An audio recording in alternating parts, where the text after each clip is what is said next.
Hello, everyone. Welcome to Infill, the YIMBY podcast. I'm your host, Sonja Trauss, and we're here today with Yonah Freemark, a researcher at the Urban Institute. I'm so excited to talk to Yonah today because they have recent research that I think YIMBY should all know about and be happy to read about that touches on everything that we do. And also because a few years ago, Yonah had a little bit of a controversial piece that many of us in YIMBY world couldn't live down, right? NIMBYs wanted to throw it at us all the time. So if you recognize his name, you'll know what this is. But let's start out talking about this most recent work that they just published. The headline was basically that upzoning does result in more housing. And I put my hands together to find out that water is wet. But Yonah, why don't you talk about why you did this research and why you felt the need to do it? When for a lot of us, it feels like, of course, right? What are we doing here? If upzoning is not producing more housing, why are NIMBYs even against it? So first of all, thank you so much for having me on this podcast. I'm really excited to share a little bit more about my research and my perspective. But yeah, we just put out this research report as well as two associated articles, myself and my colleagues Will Kern-Groom and Yipong Su. And our research is trying to investigate what happened in New York City and Philadelphia after they undertook some major upzonings. Now, I'm sure many of the folks or all of the folks listening on the podcast are, absolutely of the water is wet mentality, saying, of course, if you change the zoning policy in a certain area, you're going to get more housing. And that's not a bad opinion to have. Absolutely not at all. Unfortunately, the research out there so far to actually demonstrate that point through a causal mechanism has not been as strong as I'd like to see as a researcher. And so what motivated me in trying to do this research was to pick two communities where we know a major zoning change had occurred and then try to exactly quantify what that zoning change undertook in terms of its results on permitting and housing construction. And so I didn't expect folks in the YIMBY world to be surprised by my research, but I think they can use it as further proof and evidence to help demonstrate the points that they often make when they're making arguments for changes out there. We'll put the links in the show notes, and I really encourage people to go look at it because once you read below the fold, you'll realize there's a little bit of a wrinkle here, which is that actually in practice, some of the time, some of the people who are saying this upzoning is not going to produce housing are YIMBYs because they're looking at an upzoning that's basically one way or another fake, right? Like you could increase the allowed number of housing units, but if the FAR is unchanged, right? If the house can't be any taller, the setbacks are just the same. Basically, if you're still not allowed to build a building that's more than 2,000 square feet, you could upzone all you want. Not that much housing is going to get built in 2,000 square feet. It's just not a big building. Or there are other kinds of upzonings where maybe you have an upzoning, but also there's a much bigger affordable housing impact fee or a parks impact fee or something like that. So this really is important and fascinating research for advocates to back up that like a city council member who kind of wants to do the helpful thing is going to say, oh yeah, sure, let's do an upzoning. But then as opponents come through and try to carve out this or that, we do need to be able to explain clearly and point to research that says like, you're relaxing parking minimums, but because of all this other stuff, it's not really going to change that much. Yeah, I think that's right. I think we need to be honest in saying that every zoning policy change is not created equal, right? And unfortunately, there's been a series of zoning changes in some communities that are really heralded as a major change, but because of other related issues, like you mentioned, parking requirements, sometimes affordability requirements, sometimes not expanding the allowed floor area ratio, you end up with a situation where you did this upzoning and you expended a lot of political capital to get it, but it wasn't adequate to actually result in additional housing units because the increase over what's currently allowed isn't big enough. And I think that's one of the big conclusions that we have in our research is that when you're thinking about doing an upzoning, you have to really understand what is the current allowance for development on a particular property and how much increase can you build into that as part of an upzoning when you take into account all those other issues, setbacks, parking minimums, FAR, etc. Is that marginal impact of the upzoning going to be strong enough or big enough to encourage developers or landowners to make a change to that property and actually bring in more units. Yeah, so this leads to the research you did. It's now, I feel like it's like 10 years ago or something in Chicago, which is where I first heard of you. And you know what? You just described what that project was because Sure. you'll do it better. No, sure. So Chicago in 2013 and 2015 passed some changes to its allowances for parking and for FAR, essentially, for properties located around its rapid transit stations, its elevated rail stations. 2017, 2018.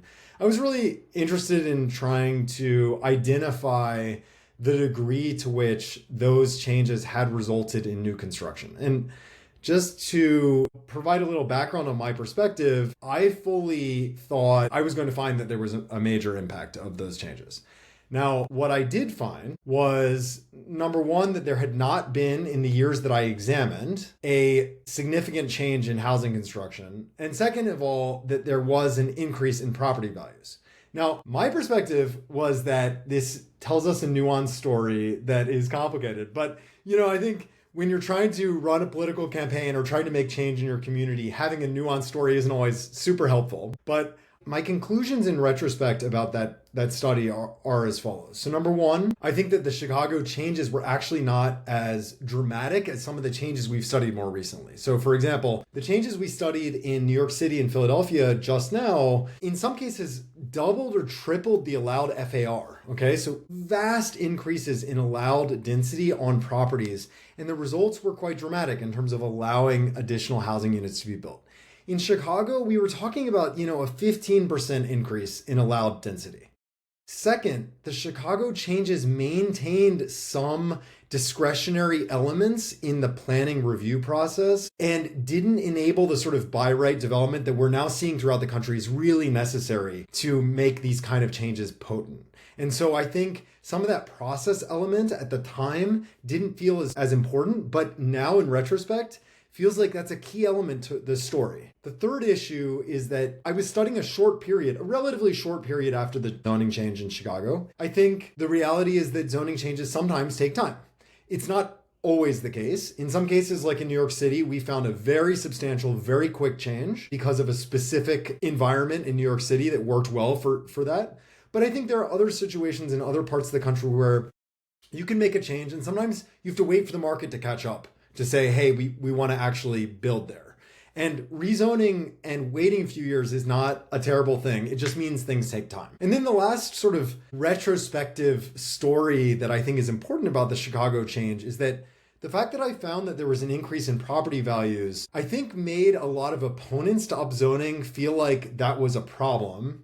And a lot of proponents of upzoning say that that's not what we want. But the reality is that seeing a change in the value of property after an upzoning is actually an indication that people want to invest in those places in the future. So if people are willing to pay more for a property after you make a change to the zoning, then that indicates that the change to the zoning made the property more valuable. I mean, obviously, but it's worth repeating that suggests that the rezoning in Chicago did have a positive impact in terms of future development. But all this together, of course, my experience has been that a lot of folks were really upset at me, but that's okay. I think sometimes research is not always as cut and dry as I would like it to be, but I'm trying my best here. Yeah, to recap a little bit for folks lucky enough to have joined YIMBY stuff more recently, how it got sort of received was like, oh, this researcher did a study on an upzoning in Chicago and it didn't produce any housing. And yeah, it made property values go up, right? And so when we were trying to promote upzonings, opponents would be like, this doesn't work, it's stupid. Now, all of the things that you said, I mean, the main thing that folks reacted with were one, it's only been a couple years. Two, it was a very mild upzoning and in a small area. Right. A lot of the upzonings we were proposing were over much, much bigger areas. They were much bigger. And three, I mean, this last thing that you're talking about, where the increase in property value is actually a sign that maybe it is going to produce more housing in the future, is obviously kind of subtle and not really something people want to hear. And also, just in general, a lot of folks conflate increases in property value with increases in housing costs. And the reason that they conflate that is that sometimes they're the same, but sometimes they're not. That is So, right. and actually, like, kind of the whole YIMBY project is to try to decouple those as much as possible, because if you have one house on a lot, then the value of the lot and the value of the housing unit are the same. There's just no separation because there's just one house on the lot.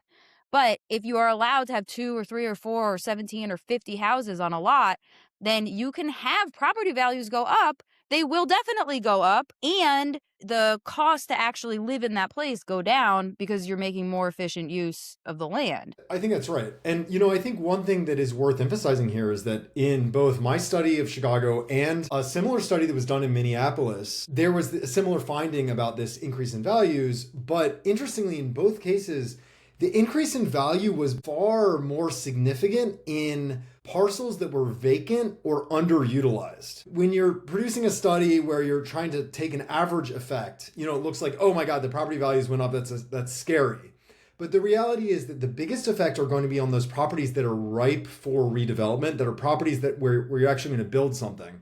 And from that perspective, that's actually a really good sign, because it suggests that the property went from potentially difficult to develop from a financing perspective to, because of the zoning change, becoming a property that actually you can build something on. Yeah, this makes me think of a phrase I have to remind myself of sometimes. People will be like, look at this amazing house that you can buy. I'll say, unkindly, in the middle of nowhere, more accurately, far from jobs. And, sometimes things that don't cost very much aren't worth very much. And so the opposite is also true. And I think that that's a good way to think about what upzoning does. I mean, quite literally, if you can do more with it, like, it's worth more. Also, this is a little bit tangential, but I'm doing more podcasts where we invite researchers to come on. And for those of us that are doing politics, so many things can seem obvious to us because this is our hobby. And we also grow up really respecting the expertise of researchers and thinking like these people know everything. But sometimes in your life, if you develop an expertise in something, right, because you're in politics all day or you're in land use all day, you might be ahead of the researchers. Of course. And there's a lot of reactions that folks have when they might see certain research where they'll be mad, either because that was obvious or you overlooked this important thing. And I just wanted to bring that up because I feel like people have an emotional reaction when an expert doesn't know as much as they do in a niche. Well, there are different types of expertise, right? Yeah, no, I just I think think, it's so unfortunately you're on the wrong side of that. No. For I at mean, least I think that that's absolutely right. I mean, listen, like, my primary task is to try to find numbers and use geospatial software and do analyses on it. That is very different than the people who are working on the ground who are, for example, trying to get a project built. What are their actual experiences? What are the problems that will show up to them? And so, one thing I brought up before about this issue of streamlining or permitting or by right versus discretionary review, when you look at the numbers alone, they're not going to tell you very much about those issues. Unless you know to find, how long does it take? How many days does it take to get a permit? Who are the different people who are going to actually vote on these issues? Who are the people in the room making the decisions about that? That often comes from people who are actually working on individual projects. And so ideally, a researcher like me tries to stay, in contact with people. But no, I mean, I think oftentimes the people who are working on these projects on a day-to-day basis are the people who know best about what's going on. But if a researcher is doing something right, what they can do is provide evidence to really back up what the practitioner on the ground is experiencing, provide numbers to actually show that they're right. Yeah, so stay in touch, audience. If you have an idea and if you have a strong feeling, take a minute, feel less, and then write a nice email with the content of your message, but without all the feeling, because it's actually a wonderful thing. You know something, and the researchers need to know also. Alexander Son is a researcher Mm-hmm. in North Carolina, and he did a little paper on whether showing up to speak in favor of housing at a public hearing actually makes the housing more likely to get built. And in San Francisco, he found that it did. And now he's doing a much bigger study. So, and that was partially the bigger study was because we reached out and we were like, we actually want more. We want more on this. Let's please Mm-hmm. study whether activism in the way that we do it is working. Okay, so I want to ask you more about the reception for your most recent research about what kind of upzonings actually work and what kind of upzonings don't really work? What has the response been so far? For the most part, it's been great. I've heard from policymakers in a number of different cities around the country trying to develop upzoning policies or changes to their zoning policies that would bring on additional housing units, but they weren't entirely sure what the elements of that would be. And, I think coming at this from the perspective of studying changes in New York City and Philadelphia may seem like, oh, those are just big East Coast cities. Can we actually learn anything from them? But my sense is that actually, because those cities are so large, you get a diversity of different housing markets and a diversity of different experiences that can be informational to people working all across the country. And that's actually what we've heard. And one of the things that I think policymakers often are sort of aware of in the periphery, but don't always know how to conceptualize, is the fact that rezonings, first of all, upzonings to increase housing capacity are probably not a bad idea anywhere. I should say that from the start. But upzonings are not going to have a huge effect on neighborhoods that are lower income, neighborhoods that have a difficult, challenging housing market for reasons that are outside of the regulatory environment. Reasons that are related to, well, maybe the population just can't afford the cost of new housing. There is no gentrification happening in those communities, frankly. People are not wanting to come in. There is not an investor market that wants to invest. And I think one thing that we tried to emphasize very strongly in our paper is that neighborhoods like along the Gowanus Canal, which is this area of Brooklyn that some folks may know, which was formerly industrial, but is really close to downtown Brooklyn and is a very attractive area to invest in. That area saw a gigantic change in housing construction after the upzoning, okay? And the reason for that is because the neighborhood was attractive for people to want to invest. And that's obvious, but also important to restate. Other neighborhoods that we profiled, like some in the Bronx along Jerome Avenue, did not have nearly as big of an effect in terms of actual construction. This doesn't mean that the upzoning was bad, but it does mean that the effects of similar types of upzonings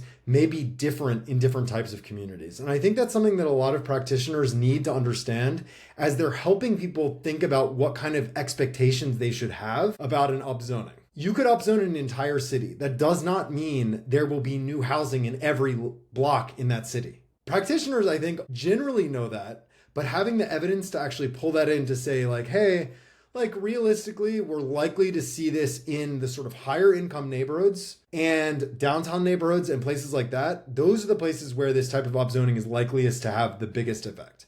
And I hope that folks can see that and sort of leverage that to both help folks on the ground understand what they're likely to see in the future, but also maybe even diffuse some concerns.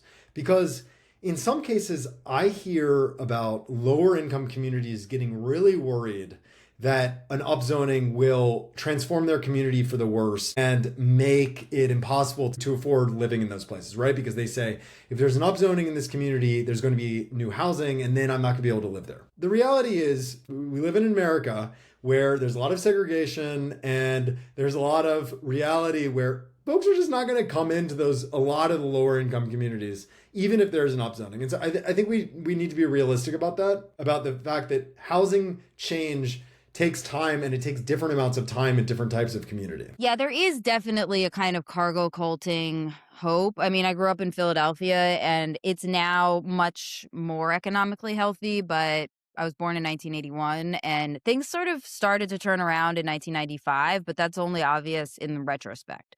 For the 80s and 90s, the whole Yeah. time I was there. And I mean, still now, there's a lot of neighborhoods that are still depopulating. It's a city that's been losing population for like 70 years. And whether it was an upzoning or usually a particular building project, and I lived in St. Louis for a little while too, very, very similar. People do, for whatever reason, believe if you upzone, they will come. If you build a building, economic development will happen, right? We know of so many like federally funded economic development projects. It's like, if we just do the things that a economically healthy, robust place does, then suddenly jobs will appear. But having lived in Philadelphia and then St. Louis, this stuff doesn't happen, right? Like the economy has to actually be there. I think 99% of the gentrification discourse happens in places that are more like Gowanus than they are like nice town in Philadelphia, places where they're relatively lower income, but actually in very close proximity or Yeah. right in the middle of a extremely economically growing and active place. And so, it can seem like they are places that are abandoned by the market because they're relatively lower income or they were historically, but they're actually not. Or maybe it's the Mission in San Francisco or even West Oakland. In Oakland, these are places that are actually, like, in quite close proximity to a lot of high-paying jobs, so people will look at those and try to draw conclusions about what happens when you upzone somewhere that's genuinely remote. But an upzoning in West Oakland is not gonna give you the same result as an upzoning, like, in Buffalo or, in some part of St. Louis because there are Right. genuine differences in the economy. So in Philadelphia, we found that the upzoning, which was sort of distributed around the city and was implemented over time because it, of course, required city council review. You would think, oh, you just do an upzoning, but actually it took several years of additional action because why not, right? Let's make things as complicated as possible. Nonetheless, I think we found that the upzoning had major effects on increasing the scale of new development in neighborhoods that were already seeing development. It Mhm. didn't necessarily move development to areas that were not seeing development beforehand. And in my view, that's an okay outcome because actually it's providing more housing units in the places where actually people want to invest. And it's the places where people are already struggling from challenges with higher housing costs because those neighborhoods are so attractive. So you do want additional housing in those communities. On the other hand, we're not going to magically solve the problems of inequality in the United States by upzoning. That's one mechanism among many that we need in our society to be thinking about how to make our neighborhoods great places to live overall. And, I think St. Louis is interesting on that front as well because, they've had years of trying to engage in economic development campaigns, etc., pour in the federal dollars to neighborhoods. And that doesn't solve the reality that, it suffered from post-industrial change. It suffered from white flight out of those communities that has made those places more difficult to attract investment into. There's this really interesting thing going on, which is that, as you pointed out, Philadelphia has suffered from decades of population loss. But at the same time, actually, in the downtown and surrounding areas, there has been a lot of investment in additional housing supply. And I think part of that can be attributed to the zoning change that was passed in 2012 initially. So, I think that's a really positive story about a city's ability to continue attracting development, even in the context of some other economic challenges that zoning is not going to resolve. Right, it's a mixed bag, but you wanna have a big rain barrel, when the interest comes, when the demand is there, when the investment is there, if you have liberal zoning, Yeah. then you can build to meet it, and if it's not there, frankly, the upzoning doesn't do any harm. That's the other thing, I always encourage activists when we encounter NIMBYs who are saying, "This upzoning's not gonna do anything." Be like, "Great, if you believe that, you can go home." Right? Yes, I think that's right. Just let us do this dumb thing, right? We're crazy and it's not going to work, but no need for you to oppose it. And all the, time we're spending is fighting with you about it. So you could make this whole thing so efficient, right? If you really believe it's not going to do anything, there's really no downside. Downsides of upzoning are minimal, if non-existent. And Yeah. I think folks get really worked up about how upzoning is going to ruin their communities, but then simultaneously say it's not going to do anything to the housing. But those two facts do not make any sense put together. We need to be less concerned about this. It doesn't cost any resources to upzone other than the giant fights we have in the city council meetings. I don't think we should be so worried about it. The only reason why you would be opposed to upzoning that's quote unquote legitimate is that you don't want apartments in your neighborhood. But that is a different problem that's all about aesthetics and all about people being fearful of people of different incomes, etc., living in their communities. And in my mind, that's not a legitimate excuse for opposing upzoning. I think people say it's not going to do anything, or they say it's going to ruin my community as a way to say an acceptable version of, I don't want apartments in my neighborhood. Yes, I do think when we're in conversations, I had to get really away from this, not parse people literally, but like have a generous reading. Like, what is it that you're saying that actually makes sense, right?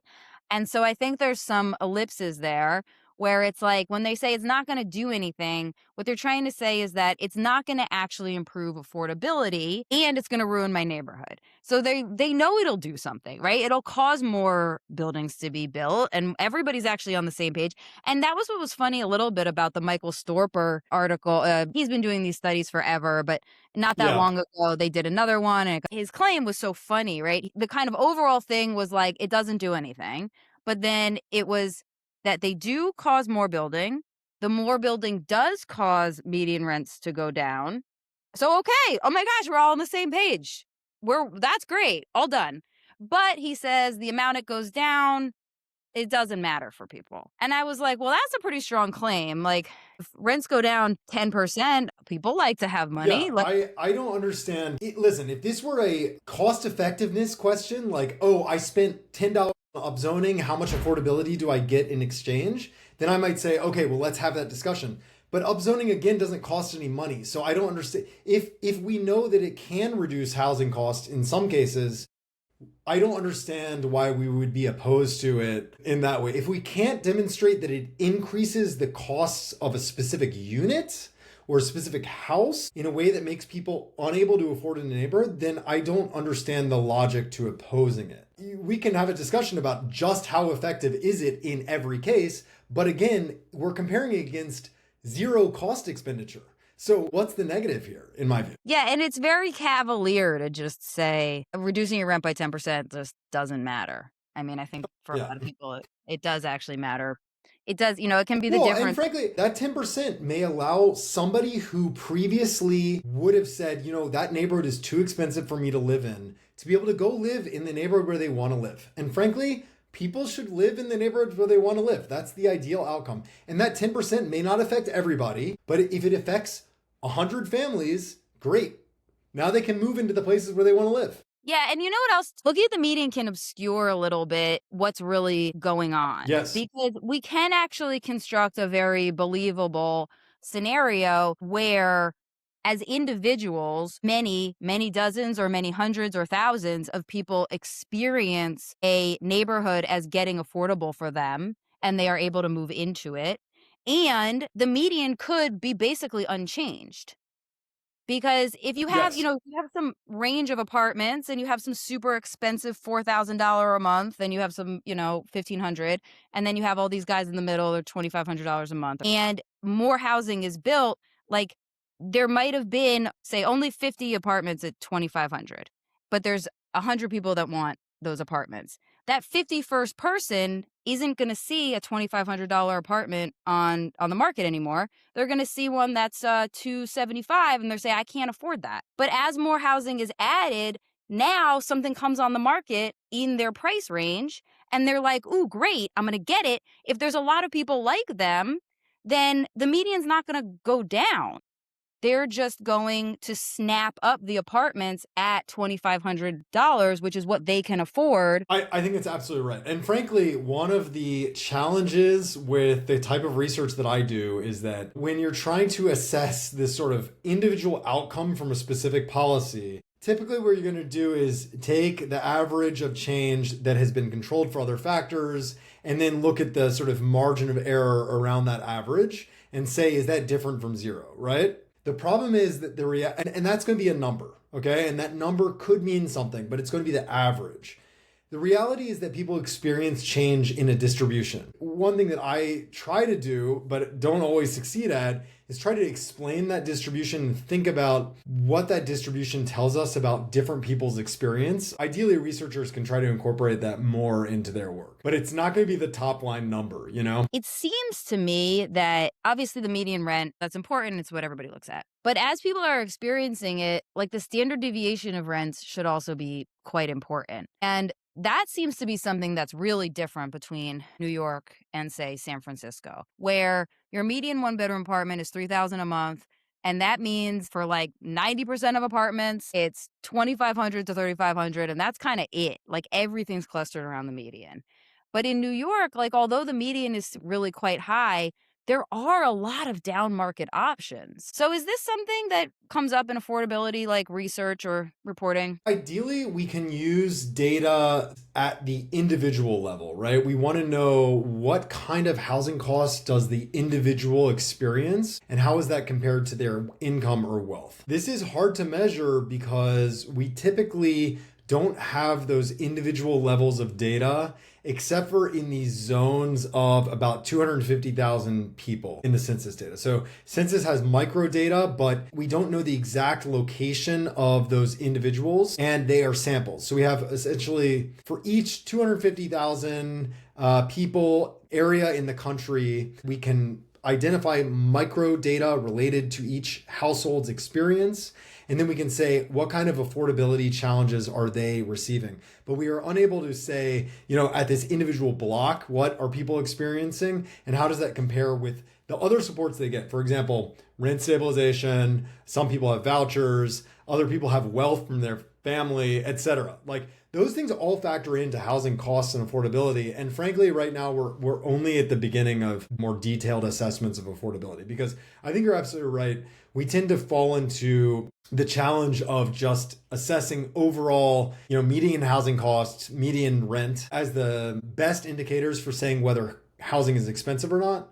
But that's not nearly enough to understand what's actually being experienced by the people living in a community. Yeah, we are at the beginning of that. And I think I have seen people starting, but I think it's going to be an important part of understanding like the vibe session. Yes. For most people, the difference between their income and their wealth is not because they have a government subsidy. Some people have a government subsidy, but for a lot of people, that main difference is actually going to be driven by the fact that their parents are wealthy one way or another. Mm-hmm. And I read a very compelling explanation of the vibe session being that, yes, we're looking at this data and it looks like people, I guess 20 to 40 are doing sort of fine with their incomes, but we're not competing against each other for housing or vacations or displays of wealth or actually, getting our needs. We're not like just competing directly on our incomes. If we were, we might not have a vibe session because you would have all these people who are like basically doing fine. We're competing with other people's incomes and what they can get from their parents. So like when you're going Yes. out on the housing market, I mean, who's buying a house without also getting $100,000 from their parents or something like that? That's what's so frustrating for people who aren't, of course, receiving that, or if they are, but it's like still not as much as the person that outbids them. It's actually fascinating. The share of people who purchase homes who get assistance from their parents is very high right now. And the reason for that is obvious. Like, the parents bought their houses in the 80s or 90s where they could afford the homes because they were a lot cheaper. And the parents have made a lot of money on their housing in the time since. And they're the ones who have the wealth to actually pass down. So if you happen to be in a situation where you don't have parents who can give you $100,000, you're kind of screwed on the market. Yeah. I kept trying to go here, but then we were like excited about other things.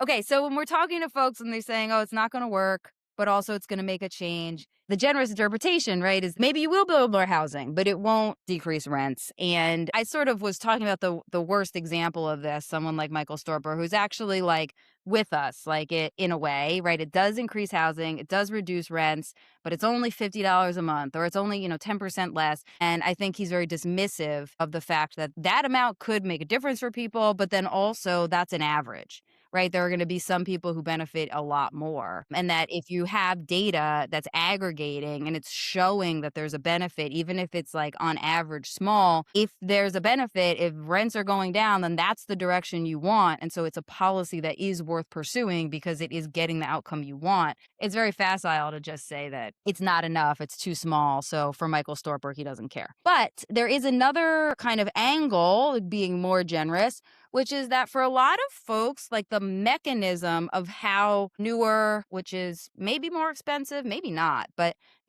because it's new, it's probably more expensive. How exactly does adding housing at a higher price point impact housing costs all around the neighborhood or the region. I have been saying this whole time that, like, for YIMBYs, the chain of moves is instinctive, right? Like, if you're a YIMBY, it's because you probably already in your head have this vision of how the hermit crab goes from one shell to another. You know, that there's a bigger shell. So one guy moves and then he leaves his medium sized shell, and then so someone else moves into it. And if this is intuitive to you, then you're like, yeah, more housing, obviously.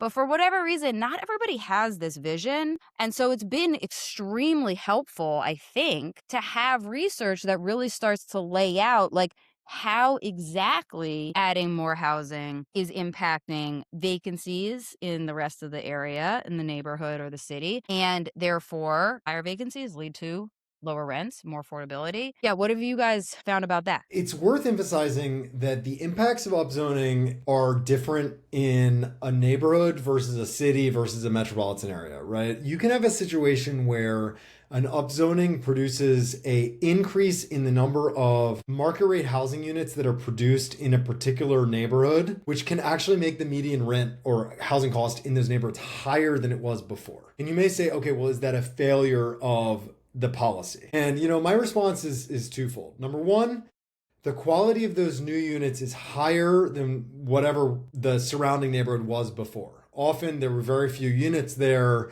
and they were in terrible shape. So number one, the average or the median quality of the unit is much higher, so people are willing and able to pay more for those units. Number two, the fact that there is availability of additional units in those neighborhoods, as you said, produces this chain of movement that means that other neighborhoods may become more affordable over time. And this is, as you said, obvious for people potentially working in the space, but not always obvious to policymakers who are really concerned about, whether an upzoning is going to have negative impacts or not improve affordability. But I think the reality is that what happens when you bring in more people to a neighborhood that it's been upzoned through additional housing supply is that they're going to move out of other neighborhoods where they previously lived, and those other neighborhoods become less attractive, not necessarily in a physical way, but less attractive in a sort of economic way, which means that the landlords in those neighborhoods are not going to be able to charge as much for those same units, and therefore those neighborhoods become more affordable over time. This is a challenging argument, I think, to make to some policymakers, because they may say, well, why do I have to change my neighborhood so that the region or the city as a whole becomes more affordable? And I understand that. I understand why people may say, I want my neighborhood to stay the same. Why do I have to take on the brunt of change? I get it. But I think if we care about the society at large, then we have to admit that there are some neighborhoods that are going to change from upzoning because those are the neighborhoods where people want to invest. And if you happen to be representing that neighborhood, then frankly, you're in a position of strength. You're in a position where you can actually get resources to, for example, improve your streets, to get better parks. You're going to get more cafes, more retail in your neighborhood because of these people coming in. And you may not like the look of new towers or new apartments in your neighborhood, but your neighborhood will see some benefits. And in exchange, the city or the region as a whole is going to become more affordable because people in those other areas are going to be able to come on in and leave their units vacant. And I think that's a really positive thing. I think when we've looked at metropolitan areas around the country, we have seen pretty clearly that those metropolitan areas that add additional housing supply overall are going to be the ones that are more affordable for the typical renter or homeowner. The one thing that I would note is that I still think that there's an important place for government subsidies in a variety of different cases. I don't think we can solve all affordability challenges just through building new homes. And in this case, maybe not all YIMBYs agree with me, but I do think we need government subsidies to support people at the low income level, at the very and extremely low income especially, because for better or worse, quality housing, whether new or old, is never going to be affordable to those people because of income. And you may say, okay, well, we should give them higher income. I agree with that. If we were able to give people higher income, I'd be all in favor of that. But absent giving people higher income, we need to find subsidies to allow people to afford apartments or other types of units in their community. So I would add that on top of the moving change discourse. I think we have sort of three different types of markets we should be thinking about. The market of families and households that are able to afford to live in new buildings. they're really going to be directly addressed by upzoning. They're going to be able to increasingly be able to live in the communities where they want to live. We need to address people sort of in the middle of the market or the moderate to middle part of the market who are going to benefit from moving chains because their neighborhoods or other neighborhoods with existing housing should become more affordable over time. And that is what we've seen in different places. And then we need to address the low end of the market where we really need to find public supports of some sort to help make sure that people can continue to live in housing that is not falling apart. Yeah, I think most YIMBYs do believe in that. But I think you're right. A lot of the question is like, should we expand Section 8? Should we expand Social Security? Right? Is it basic income or increasing the number of people, the kinds of people who are eligible for Social Security, or increasing how much they get, or increasing the minimum wage? But one way or another, yes, public subsidy is absolutely part of it. And I mean, frankly, like the line between public subsidy, taxes, impact fees, tax holidays, I mean, it all gets quite blurry. If Yes. you are doing an impact fee holiday, is that a subsidy, right? Is a property tax rebate for certain kind of housing a subsidy? Is a density bonus a subsidy? I like to say no. I don't think so, because I don't like the idea that downzoning is like a gift the government gives, because I don't know. I'm at the heart, I guess I'm some kind of a libertarian where I'm like, God gave us the land without any zoning at all, and the government took it. But not everybody feels that way, right? Other people have the point of view where it's like anything you do is at the mercy of your local government. So if they let you, then they're giving you something. But in any case, we can, with the impact fees, the property taxes, or even having Fannie Mae or Freddie Mac be involved with buying loans that create certain kinds of housing. I mean, that's also a way of subsidizing. Yes, it's funny. We think about the government subsidies as like the purview of the Department of Housing and Urban Development. But the reality is that most of our housing subsidies come through the tax code. Yeah. And they're benefiting folks through, the mortgage interest deduction still exists for a large number of households. Folks do not have to pay the imputed rent on homes that they own, which is a complicated thing, but it's a real thing. We are giving a subsidy to homeowners. And, we don't take those subsidies into account, but they do exist. The government has a huge role in the housing market that goes far beyond the Department of Housing and Urban Development and its vouchers. Yeah. So everybody out there, even if you're not on Section 8, you don't think you're getting a subsidy, you really might be. So just think about it. You're not so different. We're not all. Yeah. So I mean, I think in an ideal world, we would have fewer subsidies, but right now we're kind of stuck in a situation that is honestly related to much of the economy, which is that the government starts subsidizing part of a sector, part of the housing sector, and other parts of the housing sector say, hey, we need support too. And so what you end up, instead of saying, let's reduce the subsidy in that first part, we end up subsidizing every part of it. But, I think that's just sort of the way policymaking kind of works sometimes. So going on our conversation a little bit ago, there's a lot of different ways that measures of housing market unaffordability or affordability can be misleading. What are the ways that you most like to measure whether some place is affordable or? Oh my gosh, it's hard. I mean, I will say that I do have a little pet peeve, okay, about the way some people define affordability. Some people define affordability by saying what has really changed over time is that the cost of the median home compared to the median income has gone up over time. So they may say it used to cost 3 times the median salary to afford the median home in a city. Now it costs 10 times. Okay, that seems reasonable. And it's a logical point, but it's not a fully truthful point. And I'll explain why. 20, 30 years ago, we may think we have high interest rates on taking out debt for a house now. But if you go back to the 80s, even the 90s, the interest rates were much higher, twice as high as they were today in some cases. And if interest rates are much higher, the cost of debt is higher, and therefore you can't take on as much debt for a home because you can't afford the monthly payment. And so if you're comparing the median housing cost from the 1980s and the 1990s with the median housing cost today, without taking into account those interest rates on debt, then we're being a little facile, as you said, with the comparison. So that's my pet peeve.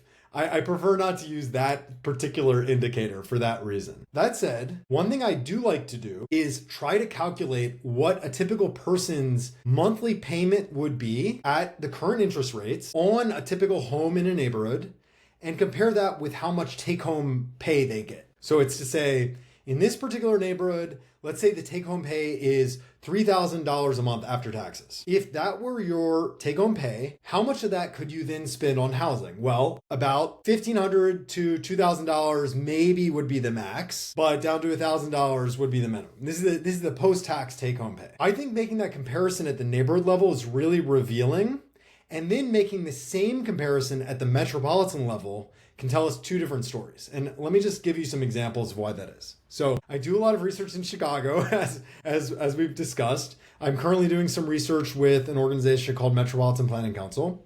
And as folks may know, Chicago suffers from very intense class and racial segregation within the city. And so there are parts of the south and west sides that are quite low income for the most part and highly non-white in terms of the people who live there, right? Those neighborhoods, when you look at their housing costs compared to the metropolitan level income, they look like, oh, these are affordable places to live. Because you say, actually, those neighborhoods, let's say rent is only $1,500 for a 2-bedroom would be great. And you compare that to the metropolitan area median income and you say, hey, look, Chicagoans have such great access to affordable housing. But then you go in and you look at the incomes of people who live in those communities, and you see that the folks living in those communities actually have much lower incomes than the metropolitan average, the metropolitan median. And that tells you that actually, despite the fact that that housing appears to be affordable when compared to the metropolitan area, it's not affordable at all to the people who actually live in those communities.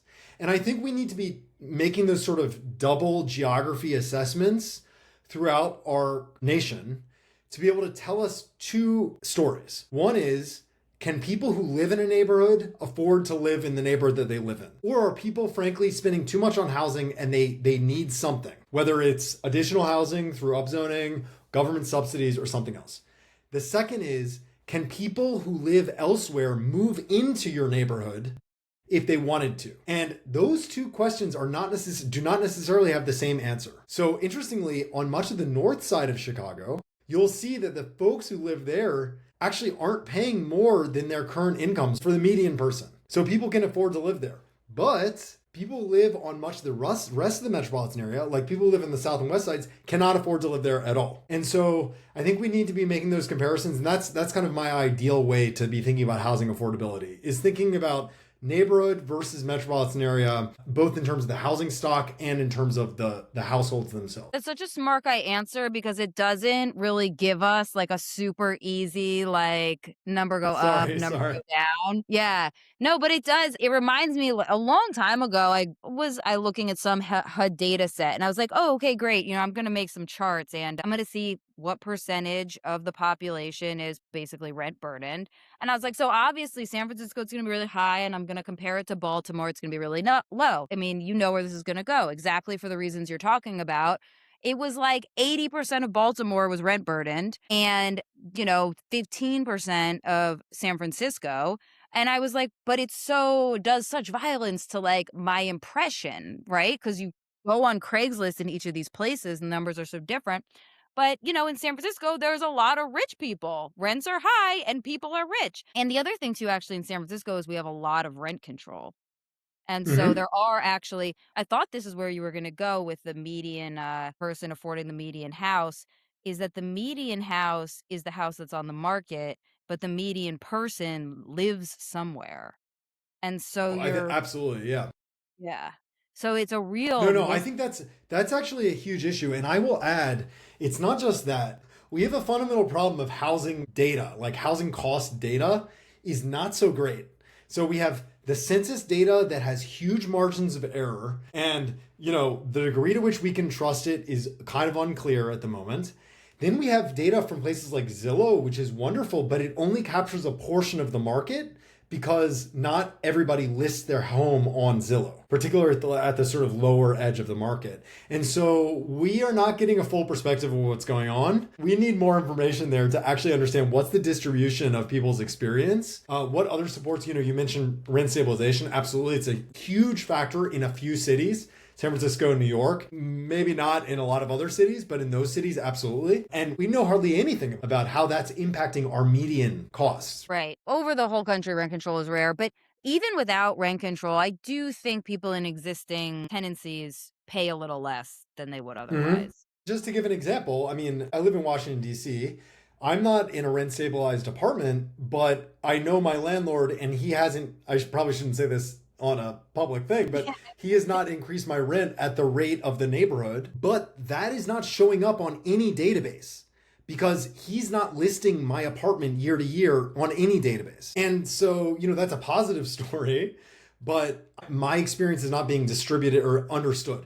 I think this actually raises an important point, which is there's a difference between the experience of incumbents, so people who currently live in a place, and people who want to move in. And I think we need to be thinking about both groups of people. So we need to make sure that incumbents are not being overly burdened by housing cost increases. Like, I think people should be able to live in communities that they want to live, even if they're already there, hopefully. But at the same time, we don't want our housing markets to be places that other people can't move into. And so California is a great example of the latter problem. It has a problem of housing costs that are so high that you can't get people to move into California. And that's part of the reason why California has a net domestic migration problem. It has people who are moving out of California to other states, but not very many people coming into California comparatively. And the reason why they're not coming into California is that the housing costs are so high compared to what they could previously afford in Baltimore. So even if they wanted to live in San Francisco or some other part of California because it has wonderful quality of life, they cannot do so. And so they don't get factored into any of our numbers. When we say, is San Francisco affordable? We're not counting people who live in Baltimore who want to move to San Francisco. Right. Invisible demand. It's a huge problem. It's a huge problem for social science research, for economics research. And that's actually what's kind of what people thought was going to be impossible about YIMBYism and what we did differently, right? Is that we're encouraging people who don't live somewhere yet to show up, at least in the political process. Harder to capture in research, but there's nothing stopping an individual who would like to live closer to work or school from getting involved in land use disputes in that place. I mean, it's a perfectly Yeah. compelling kind of personal story. One thing that I have found pretty interesting to follow. So I'm not an advocate, I'm a researcher, but I like what the YIMBY movement has done with regard to getting renters to participate in the political process. Well, to the best of the ability. Renters, it's difficult. It's difficult with renters, of course. They often have lower incomes. They often don't have connections in the community nearly to the degree that homeowners do, etc. But the fact that the YIMBY movement has said, let's try to bring these renters into the conversation, I think has changed the dialogue in many cases. It's brought into the world the fact that there's this whole group of people who, unfortunately, too many political stakeholders don't pay attention to. All they know or they pay attention to are homeowners. Frankly, the same thing is true in transportation. We often have car owners or car drivers dominate the discourse. And that's a huge problem. Yeah, we have to encourage people to get involved. I want to ask about the Urban Institute because Sure. it's not, you're a researcher, but Urban Institute is not a university. Can you talk about how does your research get instigated? How does it get funded? And then what role does it play in the world? Sure. So Urban Institute is a independent nonprofit organization that's been around since 1968. And our purview is to have a bunch of researchers like myself who are trying to undertake research that is of interest to them. Now, that can mean a whole bunch of different things because the reality is that at the end of the day, we still need to pay our salaries, right? we do not have a situation like in a university where we have tuition payments coming in to help cover the baseline of our work. So we do have to raise money. We do that in a variety of different ways. It's very dependent.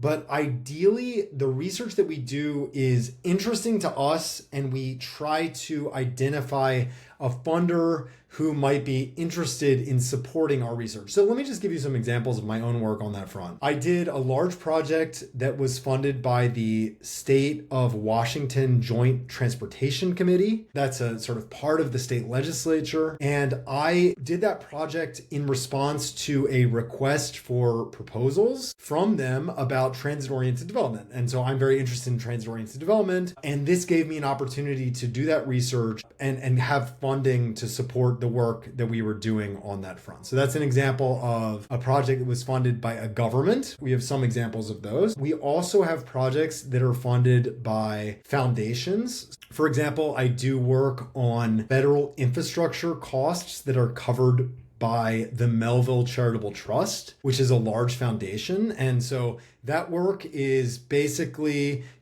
I try my best to make an argument that this research is necessary, and I work with them to get it funded. So our general approach is try our best to come up with research ideas that are of interest to us, but then try to convince a funder to support us. And, it can be a challenge. Frankly, we were affected by federal government cutbacks at the beginning of the Trump administration, where they canceled a very large number of grants to the Urban Institute because we're considered too focused on equity and racial justice. We had some major financial challenges as a result of that. So not always easy. Wow. Yes, CZI canceled ours when Mark Zuckerberg was like, we're not doing woke stuff anymore, and YIMBY is too woke. And I was like, but look at all this criticism I got from progressives. Like, doesn't this help? But they didn't matter. We were woke. We're trying to make the world better. So obviously that's a very woke thing to do. So what is your experience? I don't know if you have any good stories or any conclusions about the role research plays in actual policy making, because sometimes I personally get very pessimistic about that, right? It feels like research should play a role. Don't lawmakers want to know what works? Other times I'm super optimistic about it. I don't know. It's hard for me to really get a grip on like what role is this actually playing when policymakers are doing their thing. Yeah, I mean, it very much depends. In some cases, you spend a huge amount of time undertaking research and you feel really positive about your results and you feel like you said something new and then nobody notices or cares. That's a reality out there, Sometimes it just is the case that something about your research is just not striking a chord and folks don't have interest in responding. In other cases, opposite side of this is where you are doing research directly with policymakers to try to help them figure out how to approach an issue. So to give you an example of this, we do a big project with Loudoun County, which is a county outside of Washington, D.C., and we're working directly with the county commission to identify approaches to change their housing policies to encourage more housing to be built. And so in that case, I am sure that our work is actually informing the choices that those folks are making. The majority of my work, though, is somewhere in between those two areas. I do some work on transportation as well as my housing work. And right now, the US Congress is considering how to reauthorize funding for transportation. And I was really happy to see that one piece of work that I did was cited by some senators in some work that they put together. And to me, that's a really positive indication that somebody cares and somebody is noticing. It may not change the entire world, but at minimum, somebody is paying attention to this and is hopefully at least thinking about, okay, what questions does this research raise to me and what can I do about that for the future? So, that's sort of a positive outcome that, I want to see in most of my work if I'm lucky. If you ever do research or you see someone else's research that you feel like was important and it doesn't seem like anyone cares, let us know. We definitely want to start socializing research more. I can say that, when we started now 10 years ago, we were actually extremely anti-white paper because we felt like there was already a lot of research about that we needed more zoning.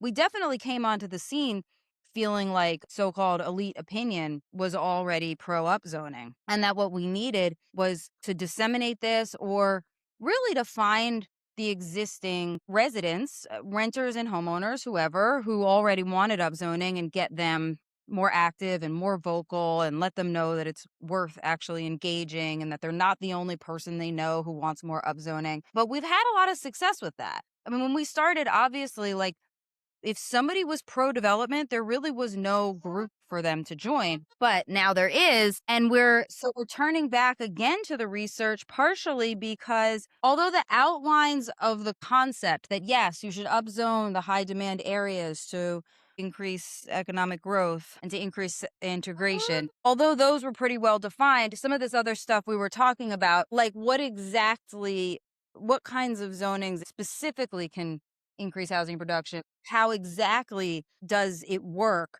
Our advocates do need to know that, because we're now at this wonderful point where we can move on from just finding the people who agree with us, and we can start talking to people who don't quite agree with us yet, but could be convinced, which is, yeah, I mean, for anybody out there, if you're starting a new political group, don't worry about those people for a while. But when you can worry about those people, that means that you've grown a lot. Thanks so much, Yonah, for coming on the pod, for spending time with us, for dedicating your life to solving these fascinating problems. We want to make it worth it, right? We want to make this research reach the lawmakers and also reach regular people, right? Be compelling to folks who are interested in the problem and are actually open to knowing what to think. So yeah, thanks so much for coming on. Absolutely. It's really fun to talk about this stuff. And I guess my view is, as a researcher, I'm always like, gosh, there's so much more to know. But one thing that is always surprising to me is that in the case of the YIMBY movement, I feel like in a lot of ways, the advocates and in some cases the lawmakers were ahead of the research, right? It's very difficult to study upzoning if we don't have examples of upzoning. But now we're 10 years into this movement and we do have examples, and now we can start to see the fruits of that work. And that to me is really cool to see as a researcher who's been doing this now for 10 years myself, and to see how things have changed and potentially, new ways to sort of build on that. So thank you so much. All right, great.